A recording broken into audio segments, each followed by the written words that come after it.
High, আমি সুমনা আর আমি প্রথমবার একটা লং ভিডিও বানাচ্ছি এই চ্যানেলটাতে। আমার এই কভারটা আমি অনেক দিন ধরে ইউজ করছি।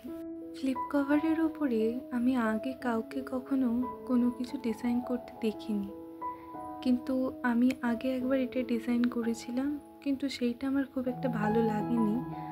আর আমি তখন কিছু আইডিয়াও পাইনি যে কী করব, তাই মনের মতো করে দিয়েছিলাম।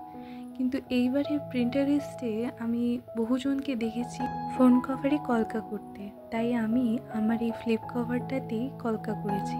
এই ভিডিওটাকে আমি স্পিডে করে দিয়েছি কারণ এটা কলকাটা করতে আমার অনেকক্ষণ সময় লেগেছে। যদি কেউ এই কলকাটা দেখে কলকা করতে চাও, তোমরা এমনিই দেখে বুঝতে পেরে যাবে আশা করি। আর থ্যাংক ইউ সো মাচ আমার শর্টসগুলোতে এত ভালো রেসপন্স করার জন্য, কারণ আমি কখনো কল্পনাও করতে পারিনি যে আমার শর্টসগুলো এত ভিউজ আসবে। থ্যাংক ইউ সো মাচ তোমরা যারা যারা লাইক করেছো আর যারা যারা চ্যানেলটাকে সাবস্ক্রাইব করেছো, থ্যাংক ইউ। তোমরা আমাকে নতুন নতুন আইডিয়াও দিতে পারো যে তুমি এরকম করে ভিডিও বানাও, বা তুমি তোমার ভয়েসটাকে ঠিক করো, বা তুমি এইটাতে ভিডিও বানিয়ে দেখাও। তাহলে আমি কিন্তু চেষ্টা করব করার, কারণ নতুন তো, তাই কি করব না আমি কিছুই বুঝতে পারছি না। তোমরা যদি একটু হেল্প করে দাও তাহলে আমার ভালো লাগবে আর তোমাদেরও ভিডিওগুলো দেখতে ভালো লাগবে। যাই হোক, কলকাটা আমি এই দিকটায় করেছি আর এই দিকের হাফ একটুখানি করেছি, বেশি করিনি, কারণ বেশি করলে সেটা আবার অতিরিক্ত হয়ে যাবে। অতিরিক্তটা তো আমার খুব একটা পছন্দের নয়, তাই জন্য। যাই হোক, তোমাদের ভিডিওটা কেমন লেগেছে তোমরা কিন্তু জানাবে আমাকে।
আমার ভিডিওটা যদি তোমাদের ভালো লেগে থাকে তাহলে অবশ্যই আমার চ্যানেলটাকে সাবস্ক্রাইব করে দেবে আর এই ভিডিওটাকে একটা লাইকও করে দেবে।